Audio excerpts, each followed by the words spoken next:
기도합니다. 선교지에서의 사역과 일상 가운데 항상 건강 지켜주시고 혹시 병중에 있다면 치유의 은혜를 베풀어 주세요.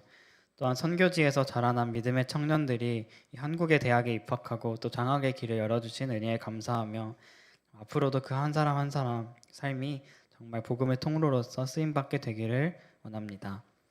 아울러 전국 곳곳에 내린 큰 비로 인해 어려움을 겪고 있는 이웃들이 있습니다. 이들을 기억하여 주시고 회복과 보호의 은혜를 베풀어 주세요. 항상 우리와 함께 하시는 주님을 믿으며 이 모든 것 우리 주 예수 그리스도의 이름으로 기도드립니다.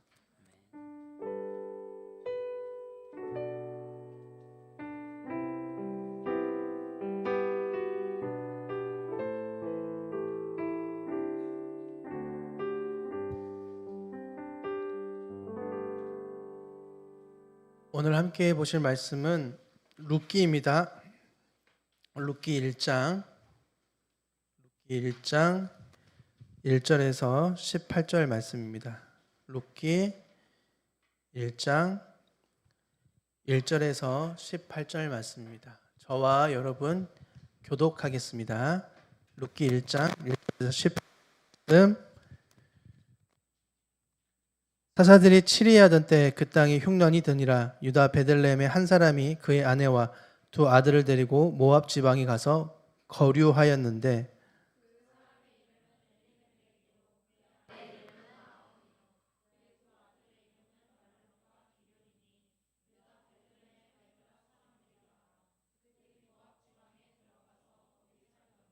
나오미의 남편 엘리멜렉이 죽고 나오미와 그의 두 아들이 남았으며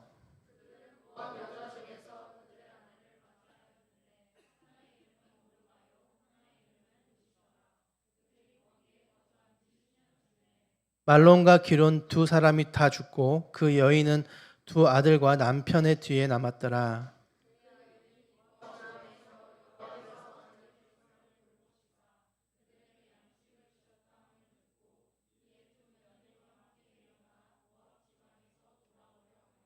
있던 곳에서 나오고 두 며느리도 그와 함께하여 유다 땅으로 돌아오려고 길을 가다가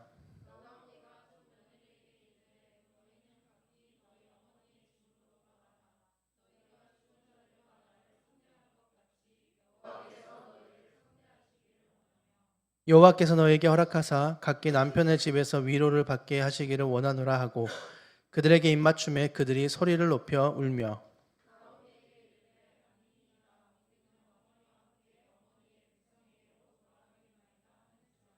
나오미가 이르되 내 딸들아 돌아가라. 너희가 어찌 나와 함께 가려느냐. 내 태중에 너희의 남편 될 아들들이 아직 있느냐.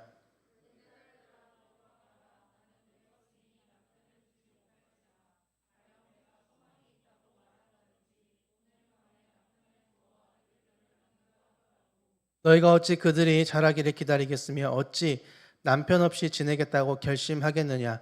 내 딸들아 그렇지 아니하니라. 여호와의 손이 나를 치셨으므로 나는 너희로 말미암아 더욱 마음이 아프도다 하매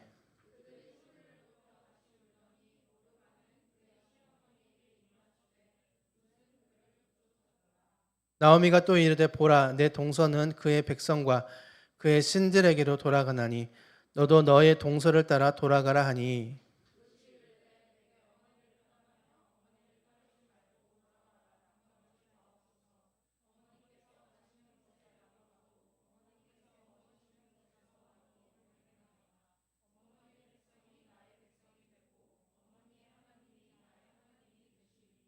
어머니께서 죽으시는 곳에서 나도 죽어 거기 묻힐 것이라. 만일 내가 죽는 일 외에 어머니를 떠나면 여호와께서 내게 벌을 내리시고 더 내리시기를 원하나이다 하는지라. 나오미가 룻이 자기와 함께 가기로 굳게 결심함을 보고 그에게 말하기를 그치니라. 아멘. 유해진 간사님께서 고난과 슬픔의 터널에서는 제목으로 말씀 전해주시겠습니다.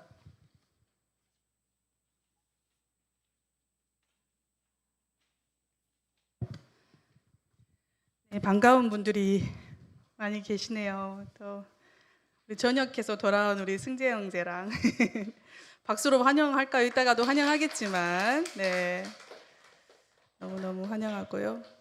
또 우리 이따가 소개할게요. 우리 사모님 동생분도 오셨고 우리 조카분도 오셨고 우리 예성이도 본가 갔다가 또 오랜만에 이렇게 왔습니다. 우리 예지는 오늘 너무 이쁘게 하고 왔습니다. 예, 다들 폭우가 막 쏟아지고 침수도 많이 되고 광주가 그랬는데 다들 평안하신가요? 괜찮으신가? 용봉동에 오전에 우리 갔다 왔더니 용봉동 우리 교회 예배당 그 앞에 전대 정문 쪽이 다 잠겼어요. 그리고 지금 다 막 집기류 이런 거 다 꺼내놓고 지금 말리고 있는 중인데 굉장히 마음이 아프더라고요. 우리가 좀 도울 수 있는 일이 있으면 또 주변에 피해를 입은 분들 좀 도와드릴 수 있으면 좋겠습니다. 자, 오늘 룻기입니다. 룻기 되게 오랜만인가요? 처음으로 오후 예배 때 룻기를 말씀을 나누는 것 같습니다. 자, 퀴즈를 한번 낼까요? 성경에 위대한 여성들이 많이 있는데 특별히 예수 그리스도의 족보에 들어간 여성들이 있습니다. 누구와 누가 있는지 한번 맞춰 볼까요? 루시오. 네, 또 누가 있습니까? 족보가 그러면은 어디에 있는지 좀 힌트를 드릴까요? 마태복음 1장에 보면 나와 있어요. 누가 또 있습니까? 또 라합, 맞아요. 라합, 우리 유창 집사님의 라합. 라합이 있고 또 누가 있어요? 한 명 또 더 있는데. 에? 네, 마리아도 있고 한 명이 지금 아직 안 나왔어요. 앞부분에 나오죠.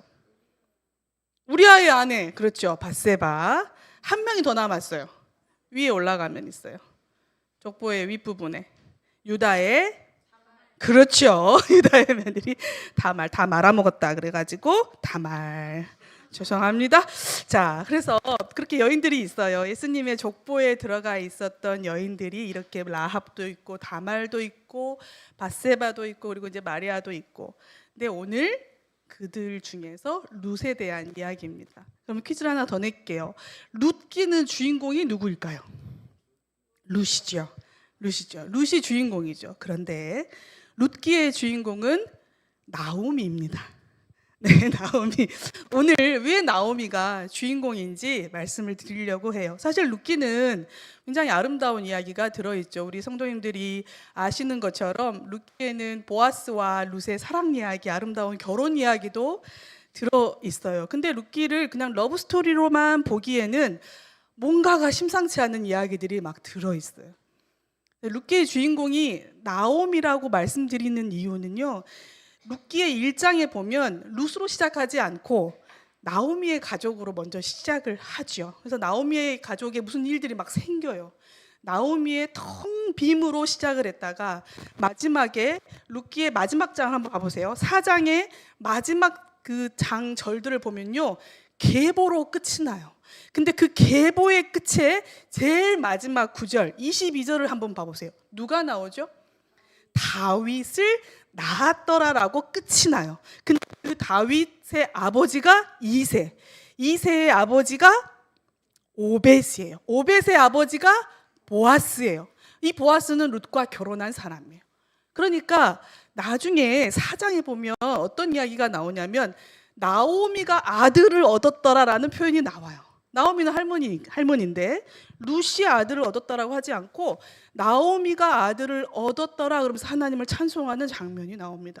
그러니까 룻기는 1장부터 4장까지 룻이 중간중간에 굉장히 중요한 역할을 하고 있지만 결국 나오미의 텅 비어있는 것에서 나오미의 꽉 차 있는 것으로 끝이 나요. 그래서 룻기의 주인공은 나오미가 어떻게 바뀌는지를 봐야 하나님께서 어떻게 나오미의 인생과 나오미의 삶과 나오미의 고백들을 바꾸고 가시는지 볼 수가 있어요.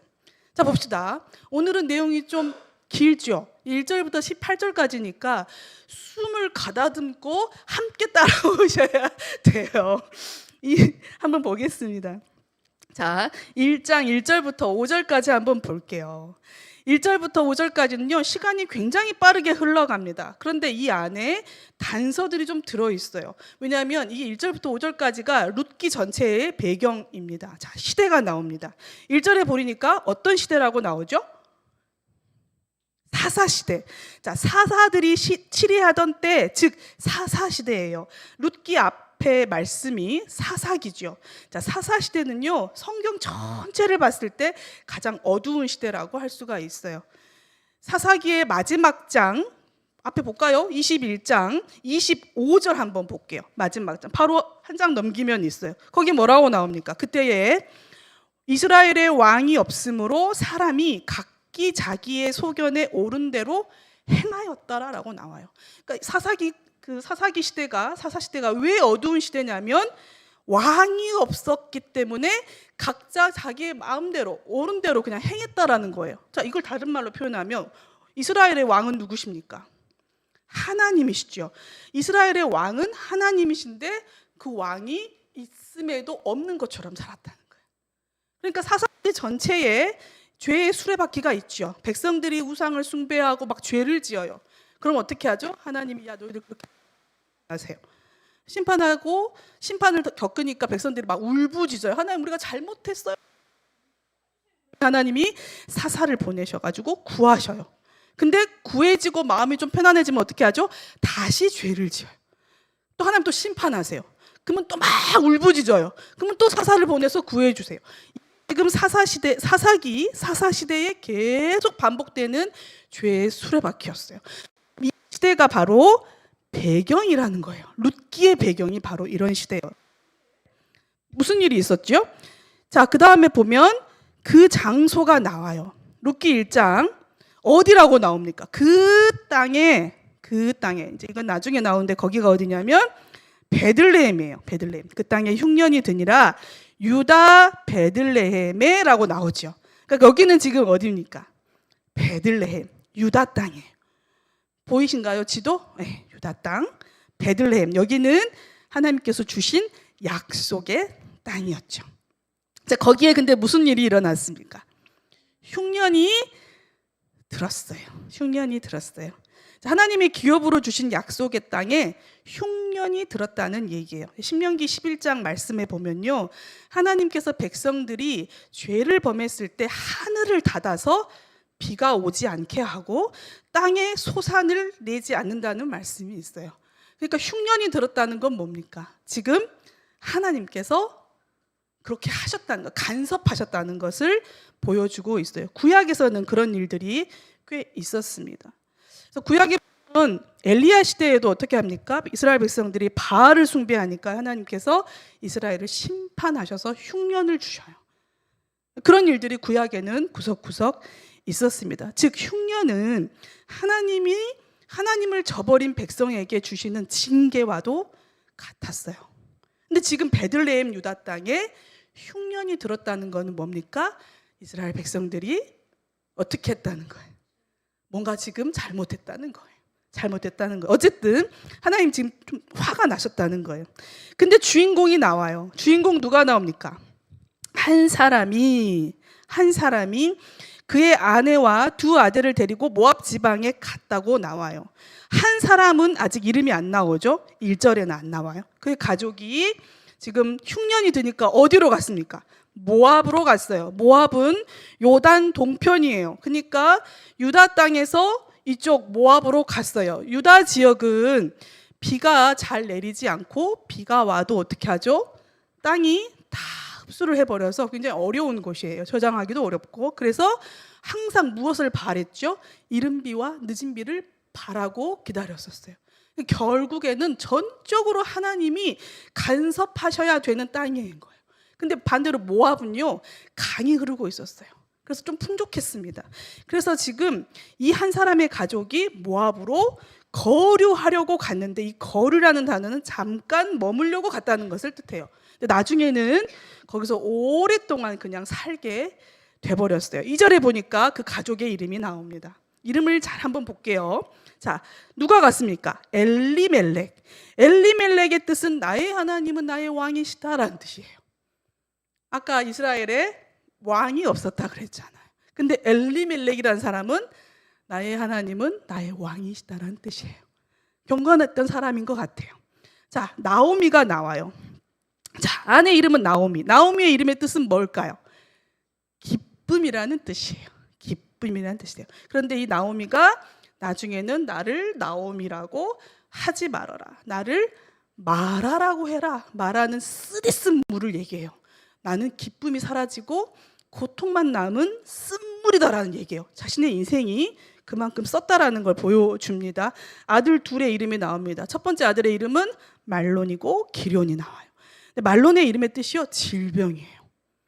기럐의 이름의 뜻이 황폐하다라는 뜻을 가지고 있어요. 참 이름이 그래요. 이름을 왜 이렇게 지었을까? 아들들의 이름을.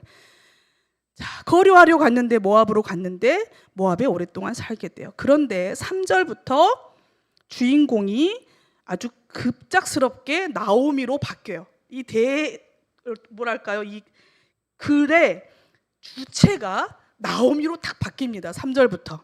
나오미의 남편 엘리멜렉이라고 나와요. 엘리멜렉이 어떻게 됐습니까? 죽었어요. 근데 3절에 보니까 나오미의 남편 엘리멜렉이 죽고 나오미와 그의 두 아들이 남았으며, 그러니까 남편이 죽은 거예요. 낯선 땅에서. 그리고 또 어떻게 진행이 됩니까? 모압 여자 중에서 두 아들이 남으니까 결혼을 시켰어요. 모압 여인들과 결혼을 시켰는데 아내를 맞이하게 됐죠. 며느리들을. 자, 그 사람의 이름들이 한 명은 오르바고 한 명은 룻이에요. 룻의 이름의 뜻은 친구예요. 친구. 아름다움, 친구 이런 뜻이고, 오르바는 이마 이런 뜻이에요. 어쨌든 이렇게 모압 여인과 두 아들이 결혼했는데 거기서 끝나지 않고 10년 정도가 됐을 때 누가 또 죽어요? 말론과 기럐. 그러니까 두 아들이 또 거기서 다 죽게 됩니다. 그래서 그 여인은 나오미죠. 그 여인은 두 아들과 남편의 뒤에 남았더라라고 5절에서 얘기해요. 숨이 가쁘죠. 우리 이쯤에서 숨을 한번 쉬어야 돼요. 와, 5절 안에 이런 일들이 일어난다고? 아이고, 이렇게 한번 숨을 내쉬어야 돼요. 흉년이 들어서 낯선 땅으로 2주에 갔는데 거기서 남편이 죽고, 그리고 또 두 아들이 죽어. 어떻게 소개해요? 그 여인은 두 아들과 남편의 뒤에 남았더라라고 소개해요. 남은 자가 됐어요. 여러분, 남은 자가 되어 보셨습니까? 사랑하는 사람을 나보다 먼저 다 떠나보내고 나는 이 땅에 남은 자가 된다는 것은 정말 헤아리기 어려운 슬픔을 가지는 것이 돼요. 영락공원에 가면 어떤 게 있냐면요, 남은 자들이 떠난 자들한테 보내는 문자 보낼 수 있는 번호가 있어요. 그러면 그 문자가 가겠습니까? 사실 가지는 않죠. 근데 그 문자를 보낼 수 있는데, 문자를 보내면요, 이렇게 전광판 같은 데에 모든 사람이 다 볼 수, 그 주차장에서도 다 볼 수 있도록 문자 내용들이 막 떠요. 저도 이제 몇 번 보냈었는데 거기에 정말 사연이 없는 문자들은 없어요. 보고 싶어요. 거기서 잘 지내요. 또 만나요. 왜 나만 놔두고 가요? 이런 이야기들이 그 문자에 올라와요. 남은 이들의 고통이에요. 근데 지금 나오미는 한 명도 아니고 남편 그리고 두 아들마저 완전히 떠나보내고, 그 죽음으로 떠나보내고 남게 되었어요. 사실 흉년을 피해서, 불행을 사실 피해서 희망과 소망과 생명과 생존을 위해서 어디로 왔어요? 모압 땅으로 왔는데 어떻게 돼요? 절망만 남게 됐어요. 고난과 슬픔이 찾아왔어요. 죽음이 찾아왔어요. 텅 비어버린 한 여인이 지금 여기 있는 거예요. 여러분, 이럴 때 궁금하지 않습니까? 나오미의 인생이 왜 이렇게 비참하게 됐을까? 나오미가 도대체 뭘 잘못했을까? 왜 룻기는 한 여인의 이런 죽음과 관련된 텅 빔으로 시작하고 있는 것일까? 이런 질문들이 생기잖아요.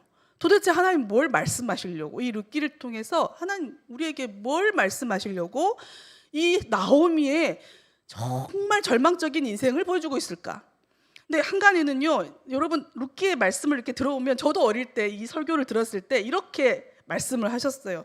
그러니까 절대 교회를 떠나지 말아라. 절대 교회. 그러니까 나오미 가족들이 베들레헴을 떠나가지고 잘못됐다. 그러니까 절대 믿음의 공동체를 떠나지 말고 있어라. 아무리 힘들어도 막 이제 이런 말씀들을 전 들은 적이 있어요. 그때는 그게 그렇구나. 절대 교회에 붙어 있어야지. 무슨 일이 있어도. 그래서 저희 아들한테도 야 절대 무슨 일이 있어도 너 교회를 떠나면 안 돼. 막 이렇게 알려주곤 했었어요. 그런데 그렇게 간단하게 정리하는 것이 과연 맞는가라는 생각이 들 때가 있어요.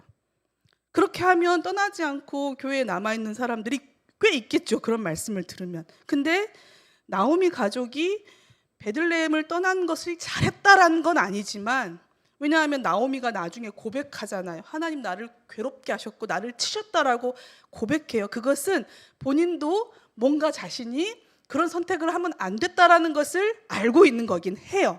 그러나 베들레헴을 떠났기 때문에, 신앙 공동체를 떠났기 때문에, 영적인 공동체를 떠났기 때문에 벌을 받는 거야. 너 이렇게 해서 저주를 받고 비참하게 됐어 라는 것은 성급한 해석일 수 있다는 거예요. 그럼 우리 어떻게 해요?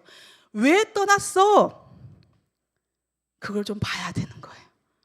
그러니까 떠난 게 문제가 아니라, 중요한 게 아니라 뭘 봐야 되는 거예요? 이렇게 떠날 수밖에 없었던 이유가 뭐였을까? 왜 그랬을까? 그걸 한번 우리가 생각해 보자는 거예요. 자, 그러면 약속의 땅에 찾아온 이 흉년이라는 말씀의 무게를 한번 생각해 보자는 거예요. 자, 흉년이라는 거는요, 히브리어로 라하브라고 해요. 라하브. 전도사님, 라하브 아시죠? 라하브. 라하브. 이 라하브는요, 먹을 것이 조금 있는 상태를 말하는 게 아니에요. 먹을 것이 완전히 하나도 없는 상태, 하나도 없는 아주 절대적인 기근을 얘기하고 있어요. 그 단어 자체가요, 아주 처절한 굶주림을 뜻하는 단어예요. 그러니까 엘리멜렉이 이 흉년을 피해서 생존을 위해서 모압으로 온 것은요, 그들이 너무나 배가 고팠고 너무나 힘이 들었고 또 너무나 견디기 어려웠던 생존의 위협이 있었기 때문에 그런 것일 수도 있다라는 거예요.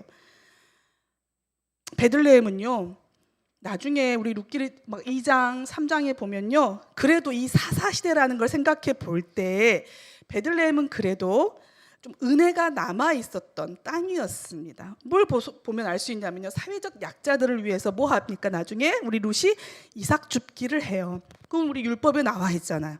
그러니까 그런 이삭 줍기도 여전히 되고 있었고, 또 뭐예요? 기업을 물을 자를 이어주는 고엘 제도라 그래서 나중에 룻이 보아스랑 결혼하는 그런 제도를 얘기를 해요. 그러니까 약자들을 돕는, 기업을 이을 수 없는 사람들을 돕고 세워가는 굉장히 그런 은혜들이 아직 남아 있었던 그런 땅이었어요.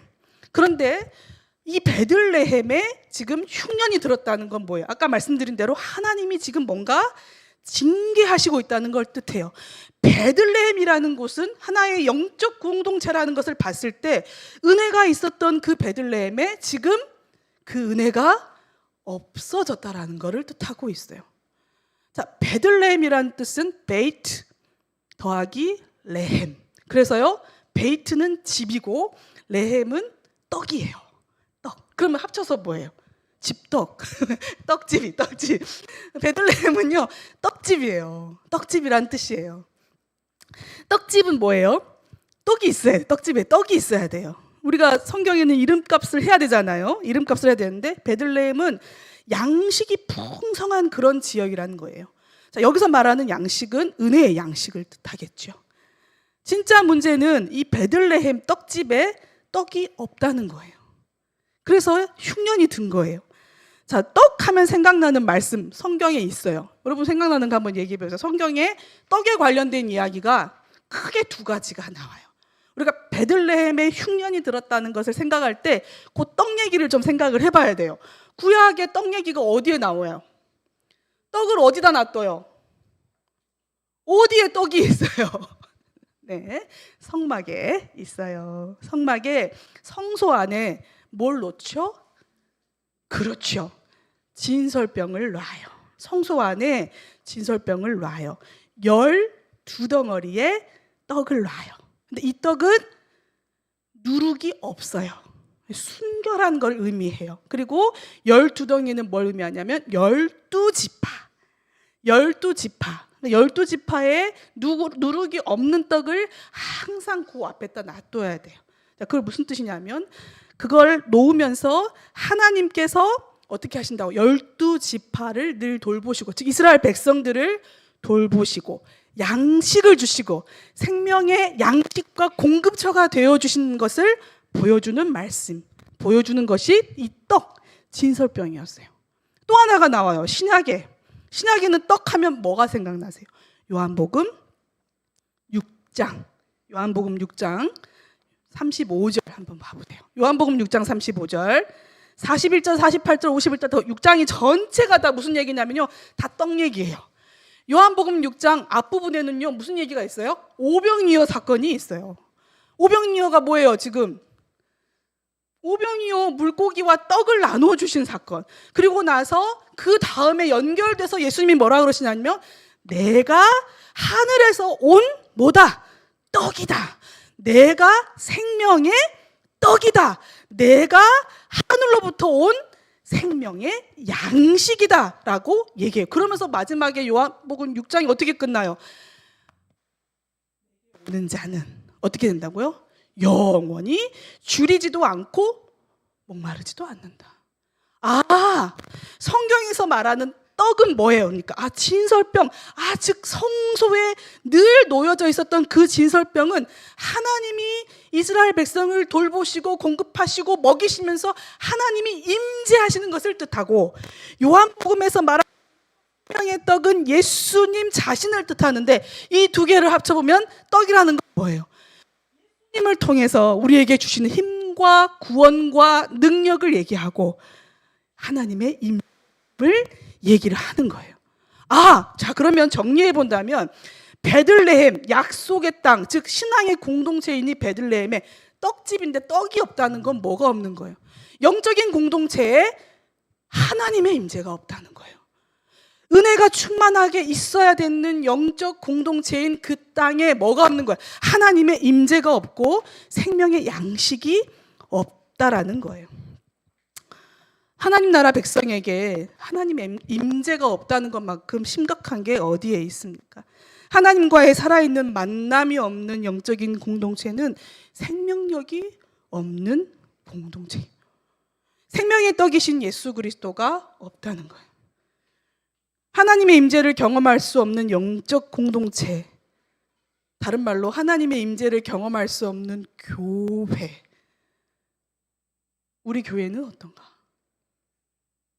여러분 교회를 왜 다니세요? 너무 심각해졌어요. 여러분 왜 교회를 왜 다니세요? 배가 고파서. 영적으로 배가 고파요.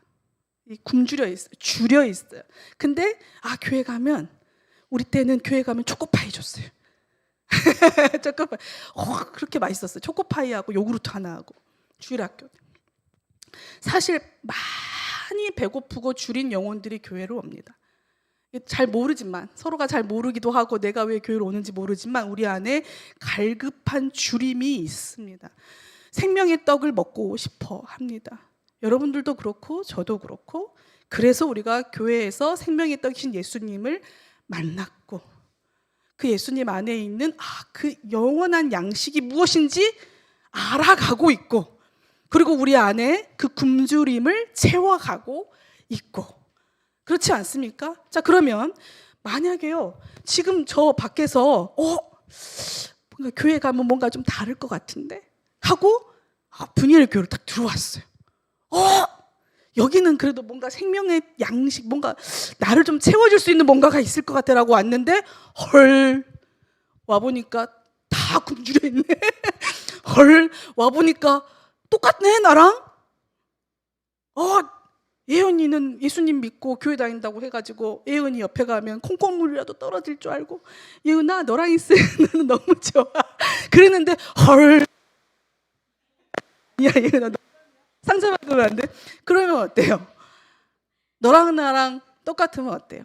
나도 배고픈데 너도 배고프면 내가 너하고 나하고 다를 바가 없어요. 그러면 누구나 배고파서 왔는데 영적인 기근으로 체험을 받고 싶어서 왔는데 여기서 채워지지 않는다면 슬픈 일이잖아요. 흉년이 여기도 들면 어떡해요? 그럼 어떻게 해야 돼요? 어떻게 해야 돼요? 하나님의 임재를 구해야 되는 거예요. 하나님의 임재를 구해야 돼요. 하나님, 우리 예배 공동체가, 우리의 영적인 공동체가 영원한 양식인 예수님과의 만남이 늘 있기를 원합니다. 하나님께서 뭐라고 하셨어요? 구하라 그리하면 주실 것이다. 가장 좋은 것으로 주신다. 이 좋은 것이 뭐예요? 성령님이에요. 성령님을 주신다. 그래서 하나님 성령님 충만하게 우리에게 임재하여 주옵소서. 하나님 임재하셔서 우리 각자를 만나 주옵소서 하고 구해야 되는 거예요. 룻기에서도요 6장부터 달라지기 시작해요. 달라지기 시작. 자, 6절 봅시다. 자, 여기서 끝나지 않죠. 5절에서 다 죽었고 남았지만 여기서 끝나지 않습니다. 그 여인이 자, 모압 지방에서 들어요. 뭘 들읍니까? 자, 여호와께서 거기 한번 같이 읽어보죠. 여호와께서 자기 백성을 돌보시사 그들에게 양식을 주셨다 함을 자, 듣고 자, 이 소식이 이 나오미에게 들려요. 그러니까 하나님께서 이제 징계하셨었는데 그 베들레헴에 뭘 주신 거예요? 양식을 주셨다라는 건 뭐예요? 이 징계가 좀 멈췄나? 이제 좀 끝이 났나? 그래서 돌보시고 양식을 주셨다는 것을 듣는 거예요. 너무나 기쁜 소식이에요. 듣고 이제 어떻게 해요? 그 떡집으로 돌아가려고 해요. 자, 영적인 공동체에 영적인 기근이 있으면 어떻게 한다고요? 구하고 누구에게 구하죠? 양식을 주시는 하나님께 구해야 돼. 하나님 우리에게도 양식을 주세요. 근데 하나님은 내버려 두시지 않잖아요. 어떻게 하세요? 돌보시고 또 양식을 주세요. 구하는 자에게 주시는 분이세요. 그래서 어떻게 해요? 나오미가 이제 돌아가려고 합니다. 룻기에서요 오늘 1장 1절부터 18절까지 사실 굉장히 중요한 단어들이 몇 개가 있어요. 자, 첫 번째는 아까 흉년이었고요. 두 번째 단어는 뭘까요? 돌아오다. 단어예요. 돌아가다라는 단어예요. 자, 돌아가다라는 단어는 히브리어로 슈브라고 해요. 슈브는 굉장히 중요한 단어예요. 구약 성경만 해가지고 1050번 이상이 나와요.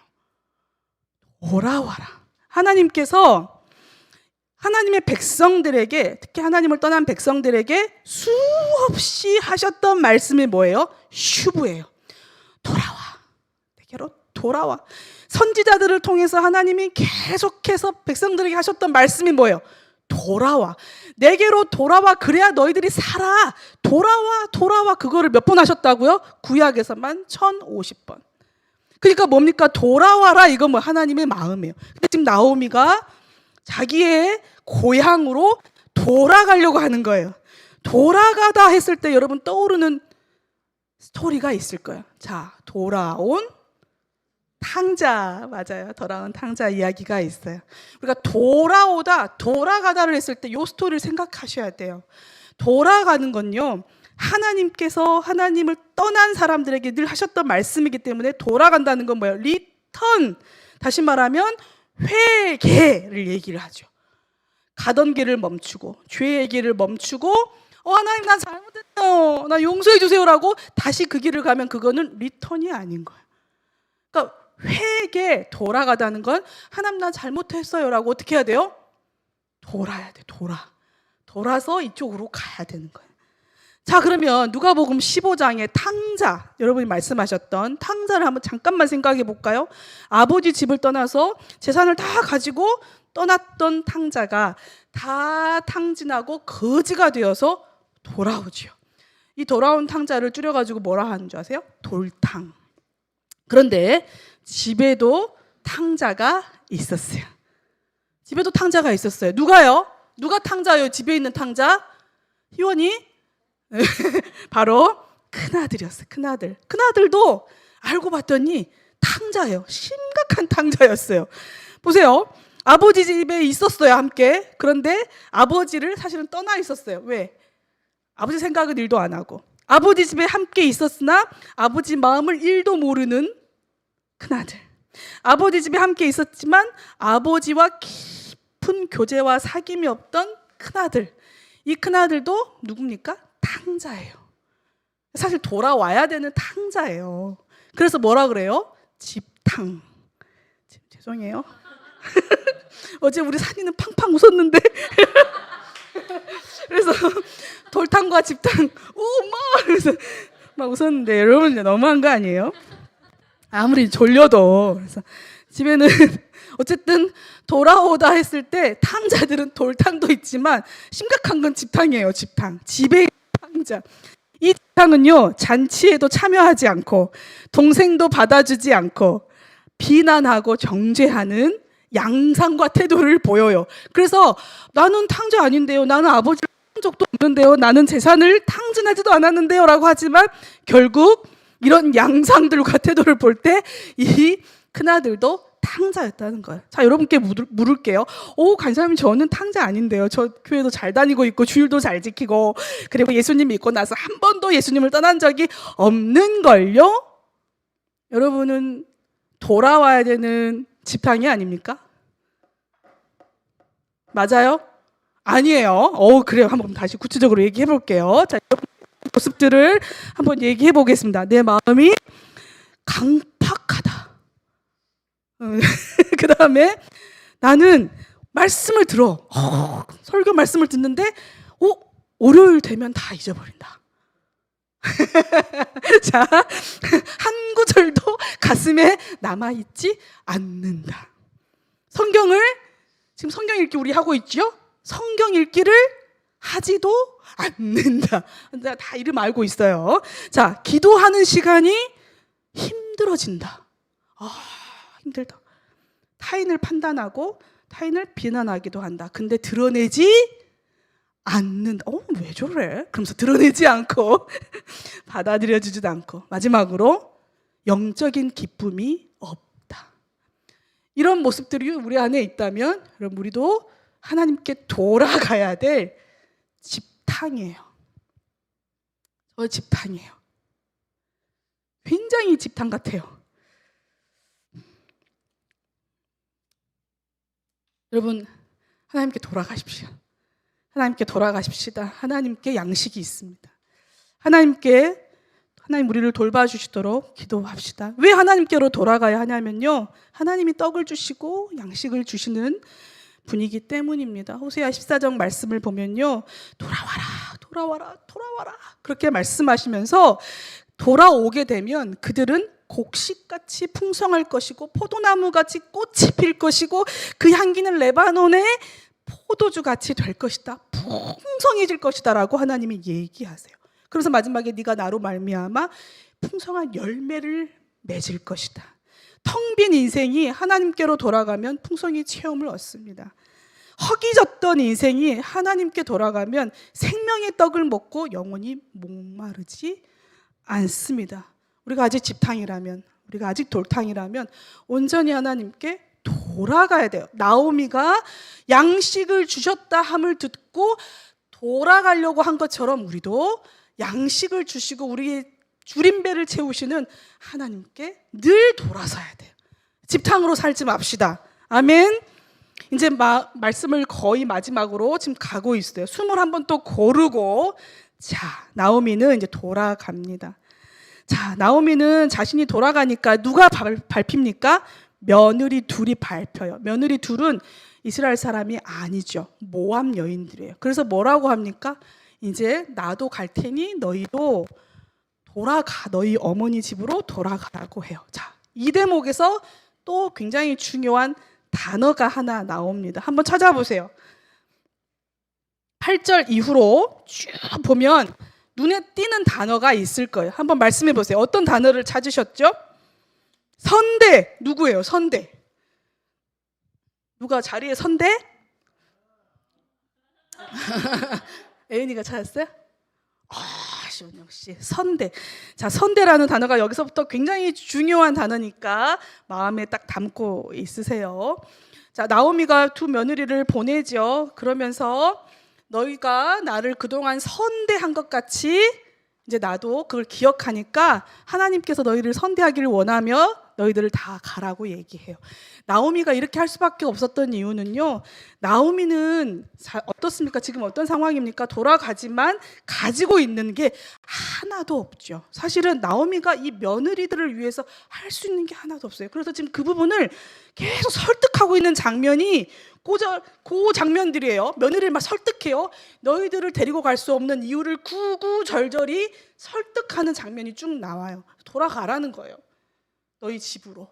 근데 오르바는 선택을 하고 룻도 선택을 해요. 자, 여기서 이 선택이 굉장히 중요하죠.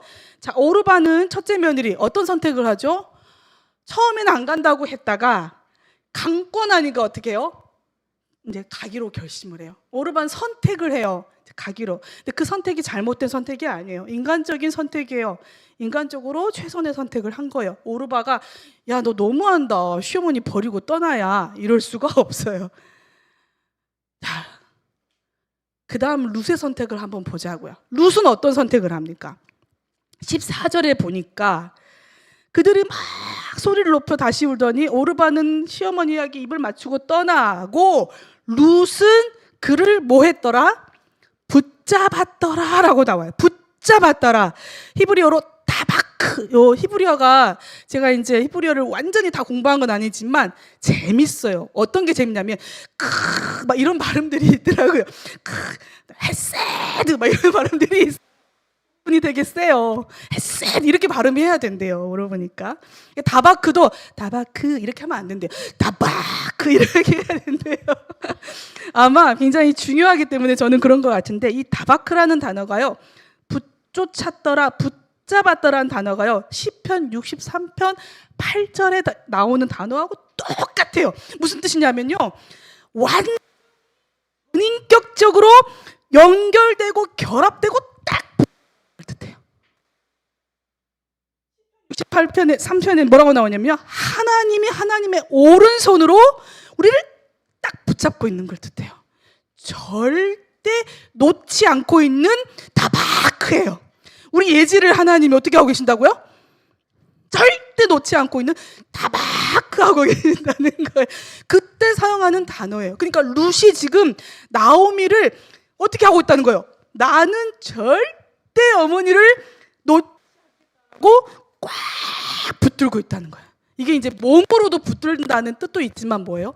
온 인격으로 지금 어머니를 붙든다는. 그러면서 이제 그때부터는 뭐라고 쭉 나오냐면 나오미가 설득하는데 룻이 계속 얘기를 하죠. 계속 16절부터 얘기를 합니다. 얼마나 감동적인 얘기를 합니까? 룻의 선택이에요. 선택. 죽음 외에는 나는 어머니를 떠날 일이 없습니다. 어머니가 가는 곳에 내가 가고 어머니가 묻히는 곳에 내가 묻히고. 그러면서 뭐라 그래요? 엄청나게 아름다운 신앙 고백을 하죠. 어머니의 하나님이 나의 하나님이 되고. 모압은 우상을 숭배했던 땅입니다. 근데 어머니의 하나님이 나의 하나님이 된다라는 건 이제 룻이 뭐예요? 완전히 그 신도 버리고 하나님을 믿는 하나님의 백성으로 들어오겠다라는 뜻이. 그리고 어머니가 죽어도 나는 어떻게 한다? 어머니가 죽어서 어머니 뼈를 묻으면 나는 그 위에 내 뼈를 묻겠다. 즉 어머니하고 나는 한 몸이다 라고 룻은 선택하고 신앙을 갑니다.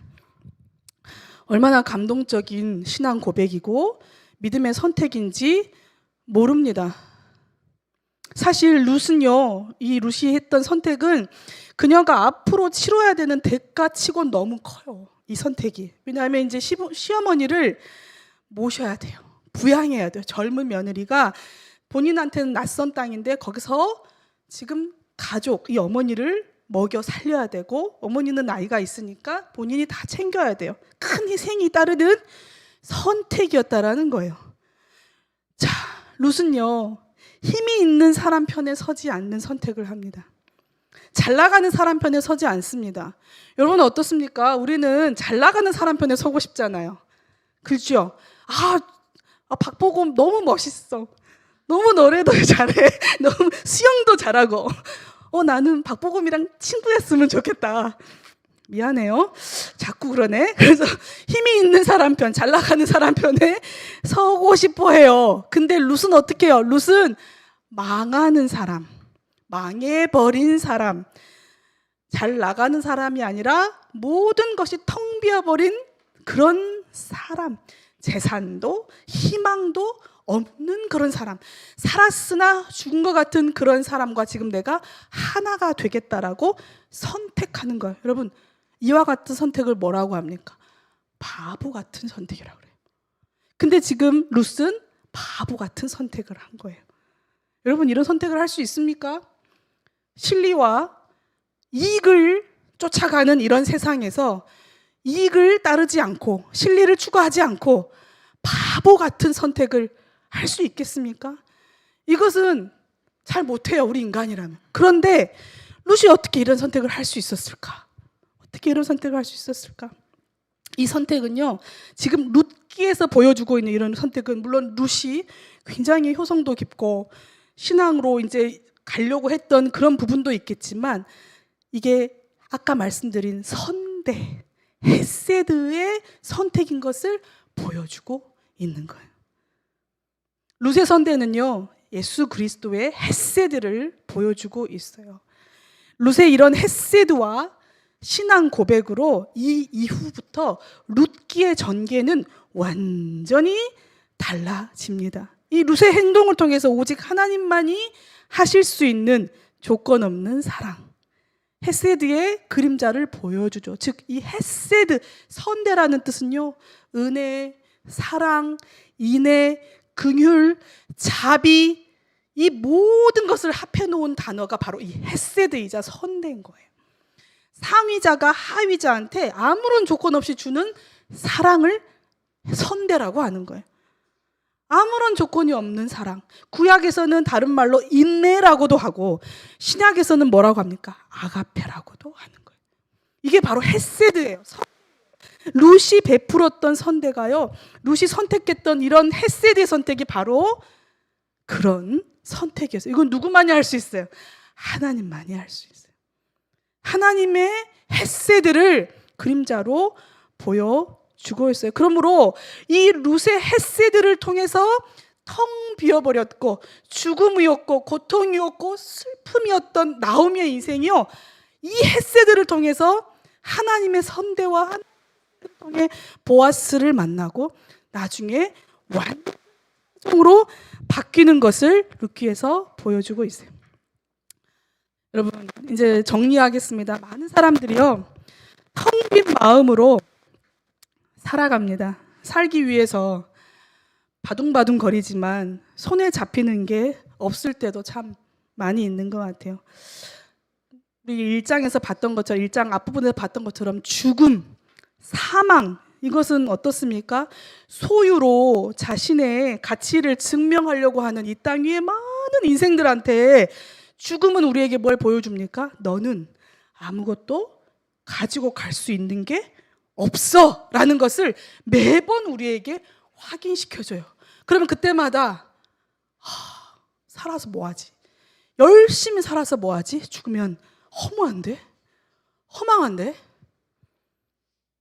실존적으로 인간은 사실은 다 텅 빈 인생과도 같습니다.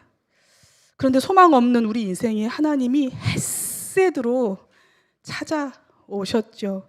우리에게 때로는 이유 모를 고난과 슬픔이 찾아오기도 합니다. 알 수 없는 내일이요, 불안하기도 합니다. 살아가야 될 시간들이 힘에 겹기도 하고요. 또 요즘에 만나는 청년들 이야기를 들어보니까 참 고단하다는 이야기를 많이 해요. 고단한 것 같아요. 참 사는 게 고단하다는 생각이 듭니다. 그러면 참 서글퍼지잖아요, 인생이.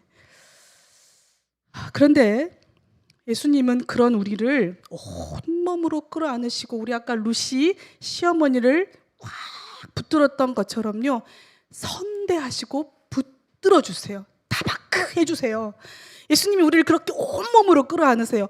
이거를 어떻게 우리 지체들에게 설명해 줄 수 있을까 생각해 보니까 저희 어머니가 생각났어요. 어머니가 내게 보여주셨던 인생의 구석구석마다 사랑인 줄 몰랐는데 나중에 생각해보니까 그게 사랑이었구나라는 것들이요 몇 가지가 있는데, 요 타바크 그다음에 헤세드 하니까 우리 지체들한테 이걸 어떻게 설명해 줄까 하다가 제가 어젯밤에 눈을 감고 있는데 우리 어머니 생각이 많이 났어요. 저희 어머니가 세상을 떠난 지 6년이 되셨잖아요. 근데 딱 두 가지 사건이 생각이 났어요. 첫 번째는 제가 아주 어렸을 때 저희 어머니가 굉장히 어렵게 살았고, 그 다음에 인생도 가누지 못할 만큼의 고통으로 그렇게 사셨던 분인데요. 그래서 날마다 술을 드시면서 그렇게 살았단 말이에요. 매일 술로 채워가셨어요. 근데 제가 잠들어 있으면 저희 어머니가 그 술 취한 목소리로 저를 자는 줄 알고 하셨던 이야기가 기억에 남아요. 어머니가 항상 그랬어요. 우시면서 금을 줘도 못 바꾸고 은을 줘도 못 바꾸는 내 딸. 근데 제가 잠결에 그 말을 들었어요. 어머니 나를 포기하고 싶었을 텐데도 한 번도 나를 포기한 적이 없어요. 나를 버릴 수도 있었는데 버리지 않고 끝까지 나를 붙드셨어요. 다 바크해 주셨어요. 그때는 몰랐어요. 그때는 어머니 저러면 나를 그냥 떠나지, 서로 그냥 헤어지면 낫지, 서로가 행복을 위해서.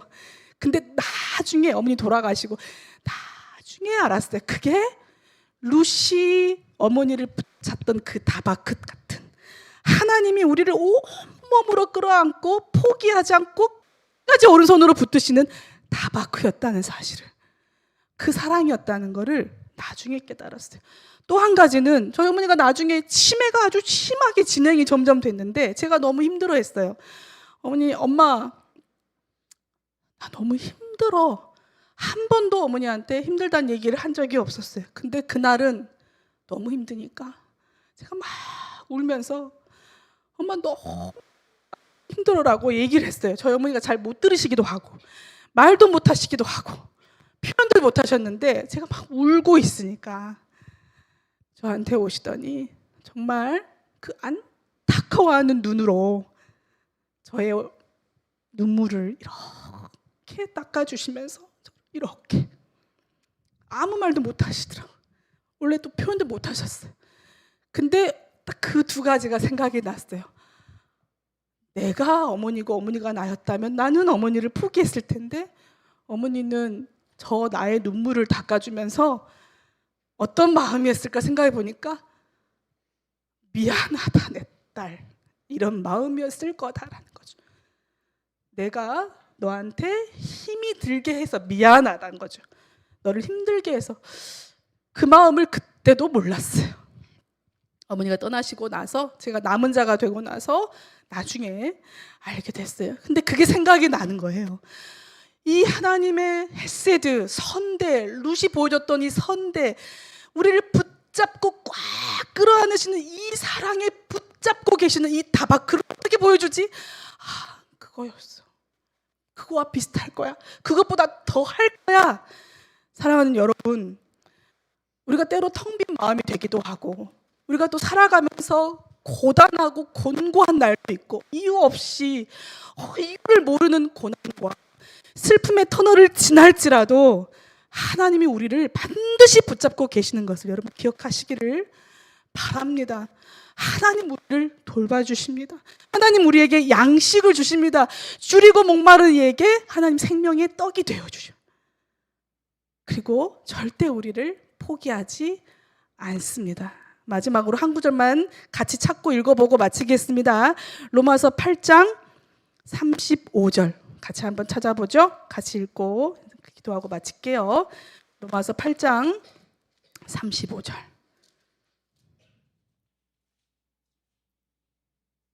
함께 읽겠습니다. 시작.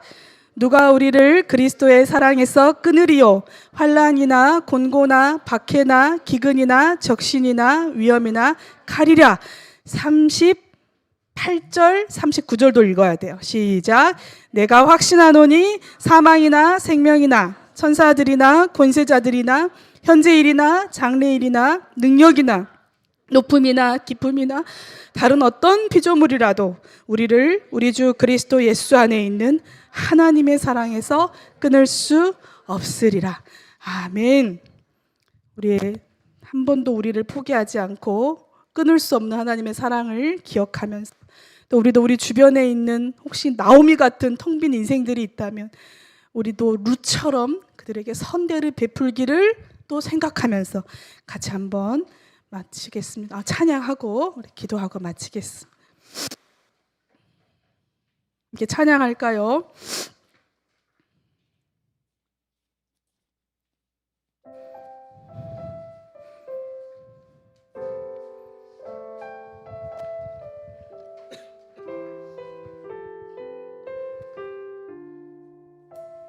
고단한 인생길, 고단한 인생길, 힘겨운 오늘도 예수 내 마음 아시네. 지나간 아픔도 마주할 세상도 예수 내 마음 아시네. 고단한 인생길,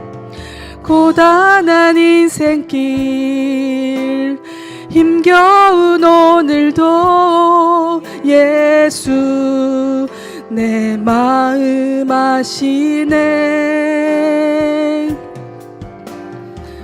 나간 아픔도 마주할 세상도 예수 내 마음 아시네. 아멘. 믿음의 눈 들어 주를 보리. 이 또한 지나가리라. 주어진 내 삶의 시간 속에 주의 뜻 알게 하소서. 우리 같이 한번 기도하겠습니다. 룻기 말씀을 생각하면서 우리를 붙들고 계시고 우리에게 베풀어 주신 그 헤세드 선대를 함께 기억합시다.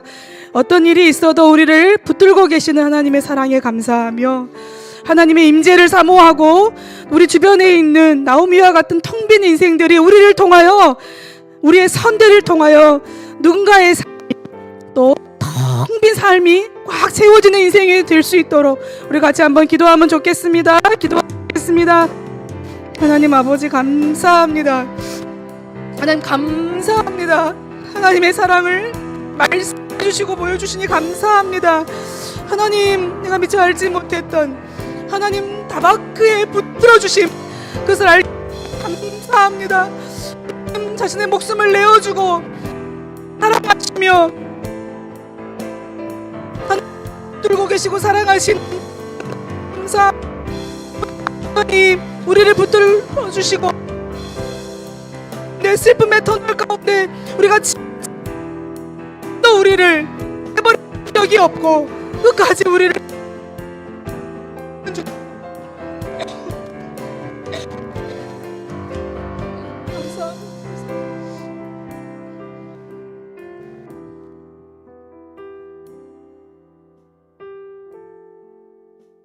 우리를 붙들고 계시고 우리를 포기하지 않으시고 우리에게 늘 생명의 양식을 주시는 하나님 아버지 감사합니다.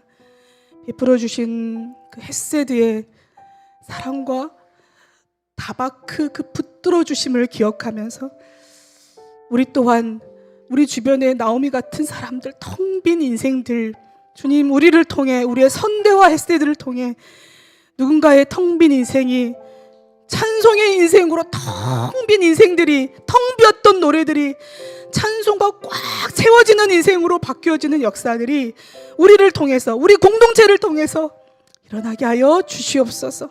우리를 사용하시고 우리와 함께 하시는 예수님의 이름으로 기도합니다. 아멘.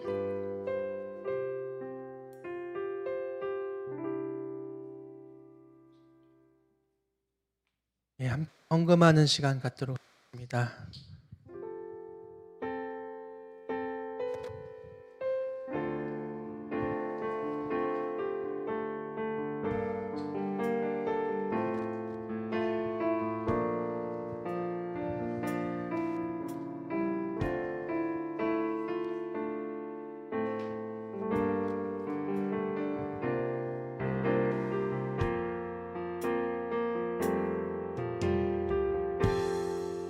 것은 나의 소유. 주님 앞에 모두 드립니다. 모든 아픔, 모든 기쁨, 새 모든 눈물 받아주소서.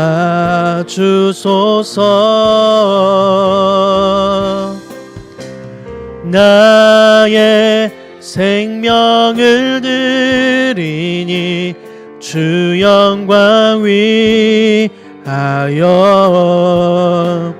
사용하옵소서. 내가 사는 날 동안에 주를 찬양하며 기쁨의 제물 되리. 나를 받아 주소서. 여러분이 들은 예물 위해서 기도하고 축도함으로 예배를 마치겠습니다. 하나님 아버지, 우리의 모든 것을 주님 앞에 드려야 되는데 아주 지극히 작은 것을 떼어 하나님 앞에 드립니다. 이 예물을 통하여서 영광을 받으시고 또 이 예물이 어렵고 헐벗고 어려운 사람들에게 전해져서 또 하나님 나라의 영광을 위해 사용될 수 있도록 인도하시고 함께하여 주시옵소서. 오늘 또 함께하시는 그 주님과 매일매일 동행하는 삶을 살게 하셔서 감사합니다. 하나님 앞에 우리의 전체의 삶을 드리는 그 마음으로 나아갈 수 있도록 한 주간의 삶도 붙들어 주시옵소서. 축도하겠습니다. 지금은 우리 주 예수 그리스도의 은혜와 하나님 아버지의 사랑과 성령의 교통하심이 고통 가운데서도 주님을 알고 주님을 찾고 주님의 능력으로 나아가기를 소망하는 이곳에 있는 모든 성도들 머리 위에 지금부터 영원까지 함께 있을지어다. 아멘.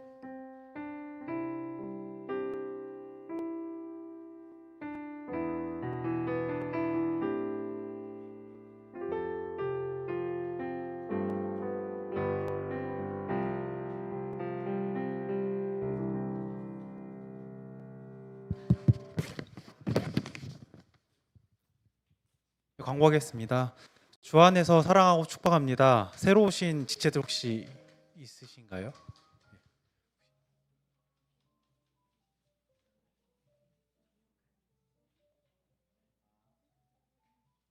네. 새로 오신 분 그 강은혜 선생님 하고 또 오랜만에 오신 분은 이제 정우혁 형제, 청승재 형제 전역하시고 오랜만에 오셨는데 조카분도 같이 오셨군요. 예.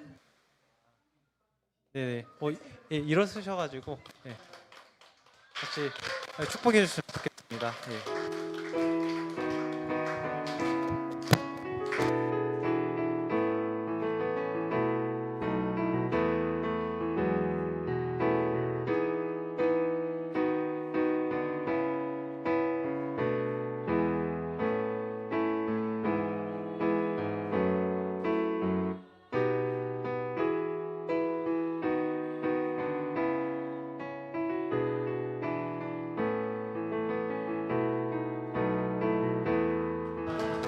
반갑고 축복합니다.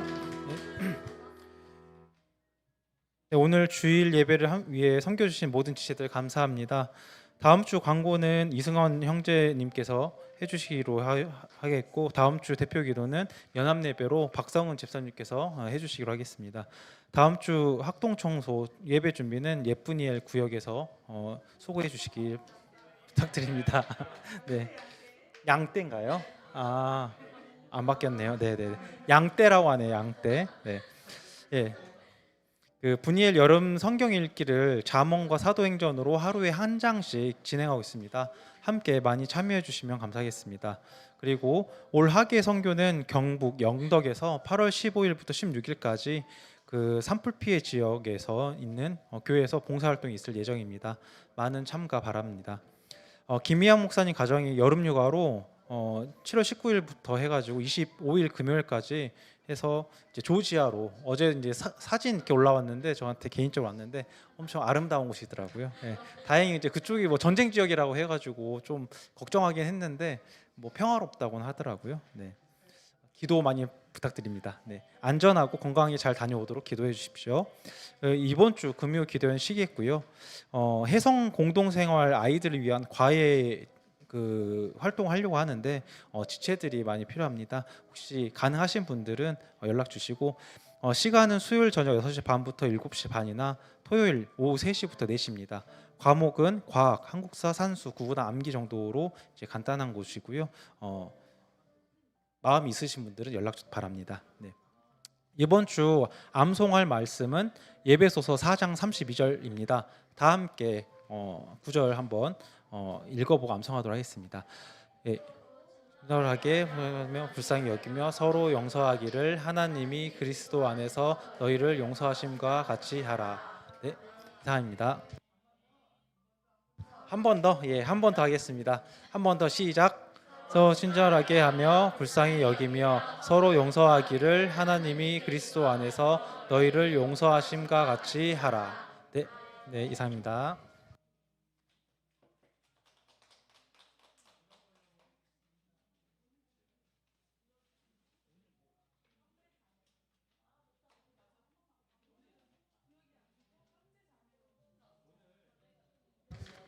오늘 모임이 구역 모임이 아니라 형제 자매 모임으로 나눠서 진행하도록 하겠습니다. 예.